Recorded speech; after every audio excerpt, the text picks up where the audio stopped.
ಬಾಂಧವರು ಇವತ್ತು ದಿವಸ ಮಾನ್ಯ ಜಿಲ್ಲಾಧಿಕಾರಿಗಳು ವಿಜಯಪುರ ಅವರಿಗೆ ಮುಂದಿನ ದಿವಸ ಬೆಳಗಾವಿಯಲ್ಲಿ ಪಂಚಮಸಾಲಿ 2A ಸಮಿತಿ 2A ಮೀಸಲಾತಿಗಾಗಿ ನಮ್ಮ ಪೂಜ್ಯ ಗುರುಜಿಯವರಾಗಿರ್ತಕ್ಕಂಥ ಬಸವ ಮೃತ್ಯುಂಜಯ ಸ್ವಾಮೀಜಿಯವರ ನೇತೃತ್ವದಲ್ಲಿ ಹಲವಾರು ರಾಜಕೀಯ ಮುಖಂಡರ ನೇತೃತ್ವದಲ್ಲಿ ರಾಜ್ಯದ ನಾನಾ ಮೂಲೆಗಳ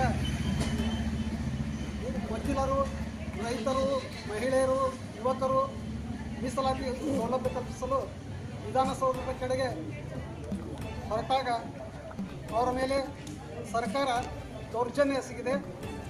ಆ ಕುರಿತಾಗಿ ನಾವು ಮಾನ್ಯ ಜಿಲ್ಲಾಧಿಕಾರಿಗಳಿಗೆ ಇವತ್ತಿನ ದಿವಸ ಮಾನ್ಯ ರಾಜ್ಯಪಾಲರು, ಕರ್ನಾಟಕ ಸರ್ಕಾರ ಇವರಿಗೆ ಮತ್ತು ಕೇಂದ್ರ ಸರ್ಕಾರ ಈ ಒಂದು ಮಧ್ಯ ಪ್ರವೇಶಿಸಿ ಕರ್ನಾಟಕ ಸರ್ಕಾರ ಇದು ಗದಾಟವನ್ನು ಕೊನೆಗೊಳಿಸಲು ಕರ್ನಾಟಕ ರಾಜ್ಯ ಸರ್ಕಾರವನ್ನು ವಜಾ ಮಾಡಬೇಕಂತೇಳಿ ಮಾನ್ಯ ರಾಜ್ಯಪಾಲರಲ್ಲಿ ಶಿಫಾರಸು ಮಾಡಲು ಮಾನ್ಯ ಜಿಲ್ಲಾಧಿಕಾರಿಗಳಿಗೆ ಮನವಿ ಕೊಡಲಿಕ್ಕೆ ಬಂದಿದ್ದೀವಿ.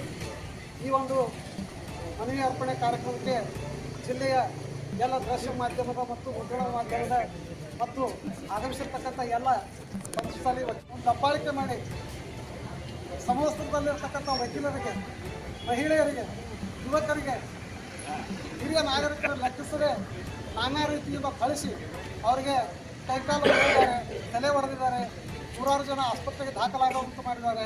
ಹಾಗಾಗಿ ಮತ್ತು ಕೇಸುಗಳನ್ನು ದಾಖಲು ಮಾಡಿದ್ದಾರೆ. ಒಂದು ಹಂತದಲ್ಲಿ ಮುಂದುವರೆದು ಪೂಜ್ಯ ಸ್ವಾಮೀಜಿಯವರನ್ನೇ ಅವ್ರ ಮೇಲೆ ಕೈ ಮಾಡಲಿಕ್ಕೆ ಮುಂದಾಗಿದ್ದಾರೆ. ಅಂಥ ಸಂದರ್ಭದಲ್ಲಿ ಹೋರಾಟಗಾರರು ಅಡ್ಡ ಬಂದು ತಾವು ಸ್ವಾಮೀಜಿಯವರು ರಕ್ಷಣೆ ಮಾಡಿದ್ದಾರೆ.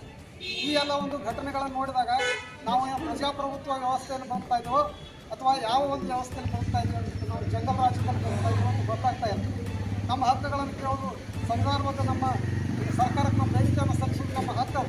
ಅದನ್ನು ಆ ಹೋರಾಟಗಾರರ ಒಂದು ಹೋರಾಟವನ್ನು ಹತ್ತಿಕ್ಕಲಿಕ್ಕಾಗಿ ಈ ಒಂದು ಏನು ಆಡಳಿತವನ್ನು ದುರಾಡಳಿತ ಮಾಡ್ತಾ ಇದ್ದಾರೆ ಅದನ್ನು ಖಂಡಿಸಿ ನಾವು ಪ್ರಜ್ಞಾವಂತ ವಕೀಲ ಬಾಂಧವರು ನಮ್ಮ ಹೋರಾಟನ ಹತ್ತಿಕ್ಕಬೇಕು.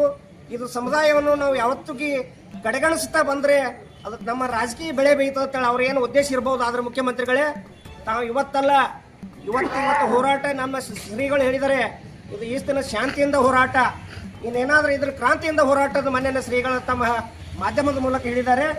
ಅವತ್ತಿನ 10ನೇ ತಾರೀಕಿನಿಂದ ಏನಾದರೂ ಇದ್ರ ಕ್ರಾಂತಿಯಿಂದ ಹೋರಾಟ. ನಾವು ವಕೀಲರು ಕೂಡ ಒಂದು ಕಾನೂನು ಪರಿಣಿತರಿದ್ದವರಿಂದ ನಾವು ಯಾವುದೇ ಕೋಮು ಗಲಭೆ ಅಥವಾ ಪ್ರಚೋದನೆಕರ ಯಾವುದೇ ಹೇಳಿಕೆಗಳ ಹೇಳೋದು ಆಗಲಿ, ಹೋರಾಟ ಮಾಡೋದಾಗಲಿ ಬೇಡ.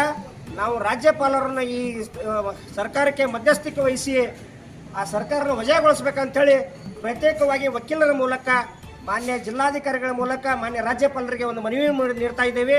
ಮಾನ್ಯ ಕೂಡಲೇ ರಾಜ್ಯಪಾಲರು ಮಧ್ಯ ಪ್ರವೇಶಿಸಿ ಇಂಥ ಸರ್ಕಾರನ ಕಿತ್ತೊಗಿಬೇಕು, ಗುಂಡಾ ರಾಜ್ಯ ಮಾಡ್ಲಿಕ್ಕೆ ಹೊಟ್ಟಂಥ ಸರ್ಕಾರ ಕಿತ್ತೊಗಿಬೇಕು, ನಮಗೆ ನ್ಯಾಯವನ್ನು ಕೊಡ್ಬೇಕಂಥೇಳಿ ಎಲ್ಲ ಸಮಾಜದ ಹೋರಾಟಕ್ಕೆ ಬೆಂಬಲ ಇದೆ. ಇಷ್ಟು ವರ್ಷಗಳಿಂದ ನಡೆದುಕೊಂಡು ಬಂದಂಥ ಹೋರಾಟಕ್ಕೆ ನಾವು ಮುಖ್ಯಮಂತ್ರಿಗಳಿಗೆ ತಿಳಿಸಿ ನಿಮಗೆ ಮೀಸಲಾತಿ ಸಿಗೋ ಹಾಗೆ ಮಾಡ್ತೇವೆ ಅನ್ನುವಂಥ ಆಶ್ವಾಸನೆಯನ್ನು, ಭರವಸೆಯನ್ನು ನೀಡದೇ ಇರುವುದಕ್ಕೆ ಅಲ್ಲಿ ಸೇರಿರುವಂಥ ಜನರು ತಮ್ಮ ಪ್ರತಿಭಟನೆಯನ್ನು ಮಾಡಿ ಮುಖ್ಯಮಂತ್ರಿಗಳಿಗೆ ನಮಗೆ ಆಗಿರುವಂಥ ಅನ್ಯಾಯವನ್ನು ತಿಳಿಸಬೇಕು ಅನ್ನುವಂಥ ಹೊರಟಿರುವಂಥ ಸಂದರ್ಭದಲ್ಲಿ ರಾಷ್ಟ್ರೀಯ ಹೆದ್ದಾರಿಯ ಮೇಲೆ ಅಲ್ಲಿರುವಂಥ ಎಲ್ಲ ಪೊಲೀಸ್ ಇಲಾಖೆಯ ಸಿಬ್ಬಂದಿಯವರು ಕೂಡಲೇ ರೈತರ ಮೇಲೆ ಲಾಠಿ ಪ್ರಹಾರವನ್ನು ಮಾಡಿದ್ದಾರೆ. ಈ ಲಾಠಿ ಪ್ರಹಾರದಲ್ಲಿ ಸಾಕಷ್ಟು ಜನ ವಕೀಲರಿದ್ದರು, ಮಹಿಳೆಯರಿದ್ದರು ಮತ್ತು ರೈತರು ಕೂಡ ಇದ್ದರು. ಆ ನಡೆದಿರುವಂಥ ಘಟನೆಯನ್ನು ಖಂಡಿಸಿ ಈಗಾಗಲೇ ಕೆಲವೊಂದಿಷ್ಟು ರೈತರ ಮೇಲೆ, ವಕೀಲರ ಮೇಲೆ ದಾಖಲಾಗಿರುವ ಪ್ರಕರಣಗಳನ್ನು ಕೈಬಿಟ್ಟು ಸರ್ಕಾರಕ್ಕೆ ನಮ್ಮ ಹಕ್ಕೊತ್ತಾಯ ಏನಿದೆ ಅಂದರೆ ಈಗಾಗಲೇ ಹಿಂದೆ ಮಾಡಿರುವಂಥ ಸರ್ಕಾರದ 2Dಯನ್ನು ಕೊಡಬೇಕು ಅಥವಾ 2Aಯನ್ನು ಕೊಡಬೇಕು, ಇಲ್ಲದೇ ಇದ್ದರೆ ಕೊಡದೇ ಆಗಲ್ಲ ಅನ್ನುವಂಥ ಸ್ಟೇಟ್ಮೆಂಟನ್ನು ಕೊಟ್ಟರೂ ಕೂಡ ಮುಂದಿನ ಹೋರಾಟದವನ್ನು ಏನು ಕೈಗೊಳ್ಳಬೇಕನ್ನುವಂಥ ನಿರ್ಣಯವನ್ನು ಕೈಗೊಳ್ತೀನಿ ಅಂತೇಳಿ ಈಗಾಗಲೇ ರಾಜಕೀಯ ಮುಖಂಡರು ಮತ್ತು ಸಮಾಜದ ಮುಖಂಡರು ಕೈಗೊಂಡಿದ್ದಾರೆ. ಜೊತೆಗೆ ಈಗಾಗಲೇ ಏನು ಹಲ್ಲೆಗೊಳಗಾಗಿರುವಂಥ ಜನರಿಗೆ, ರೈತ ಮುಖಂಡರಿಗೆ ಮತ್ತು ವಕೀಲರಿಗೆ ಅವರ ಮೇಲೆ ಹಾಕಿರುವಂಥ ಪ್ರಕರಣಗಳನ್ನು ಹಿಂಪಡಿಬೇಕು. ಈ ರೀತಿ ನಡೆಸಿರುವಂಥ ಸರ್ಕಾರ ಈ ರೀತಿ ಕ್ರಮಗಳನ್ನು ಕೈ ಬಿಡಬೇಕು, ಶಾಂತಿಯುತವಾಗಿ ಹೋರಾಟವನ್ನು ಮಾಡಲಿಕ್ಕೆ ಅವಕಾಶ ಮಾಡಿಕೊಡಬೇಕು. ಹೀಗೆ ರಾಜ್ಯಪಾಲರಿಗೆ ಒಂದು ಮನವಿ ಮತ್ತು ಕೇಂದ್ರದ ಗೃಹ ಮಂತ್ರಿಗಳಲ್ಲಿ ಒಂದು ಮನವಿ ಏನಂದರೆ, ಲಿಂಗಾಯತ್ ಪಂಚಮಸಾಲಿ ವಕೀಲರ ಪರಿಷತ್ನಿಂದ ಈ ರೀತಿಯಾಗಿ ನಡೆದಿರುವಂಥ ಘಟನೆ ಇವರೆಲ್ಲರನ್ನು ಸರ್ಕಾರವು ಲಾಠಿ ಚಾರ್ಜ್ ಮಾಡಿ ಅವರ ಹಕ್ಕುಗಳನ್ನು ಮೊಟಕುಗೊಳಿಸುವ ಪ್ರಯತ್ನ ಮಾಡಿದ್ದಾರೆ. ಈ ಸರ್ಕಾರದ ಈ ವರ್ತನೆಯನ್ನು ನಾವು ಎಲ್ಲರೂ ಅಖಿಲ ಭಾರತ ಪಂಚಮಸಾಲಿ ವೇದಿಕೆ ನಾವೆಲ್ಲರೂ ಅದನ್ನು ಖಂಡಿಸ್ತೇವೆ. ಹಾಗೂ ಸರ್ಕಾರವನ್ನು ವಿಸರ್ಜನೆ ಮಾಡಬೇಕು.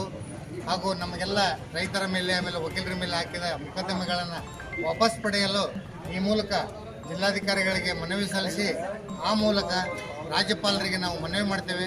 ಈ ಸರ್ಕಾರವನ್ನು ಸಸ್ಪೆಂಡ್ ಮಾಡಬೇಕು ಅಂತೇಳಿ ಕೇಳ್ಕೊಳ್ತೇವೆ. OBC ಪಟ್ಟಿಗೆ ಸೇರಿಸಬೇಕು ಮತ್ತು ರಾಜ್ಯಪಾಲರು ಮಧ್ಯಪ್ರವೇಶಿಸಿ ಈ ಸರ್ಕಾರವನ್ನು ಈ ದುರ್ವರ್ತನೆಯನ್ನು ಖಂಡಿಸಿ ಕೇಂದ್ರ ಸರ್ಕಾರಕ್ಕೆ ಶಿಫಾರಸು ಮಾಡಬೇಕು. ಈ ಸರ್ಕಾರವನ್ನು ಕರ್ನಾಟಕ ರಾಜ್ಯದಲ್ಲಿರ್ತಕ್ಕಂಥ ಕಾಂಗ್ರೆಸ್ ಸರ್ಕಾರವನ್ನು ವಜಾಗೊಳಿಸಬೇಕಂತೇಳಿ ನಾವು ವಕೀಲರಿಗೆ ಇವತ್ತಿನ ದಿವಸ ಮಾನ್ಯ ಜಿಲ್ಲಾಧಿಕಾರಿಗಳಲ್ಲಿ ಮನವಿ ಅರ್ಪಿಸ್ತಾ ಇದ್ದೀವಿ. ಧನ್ಯವಾದ.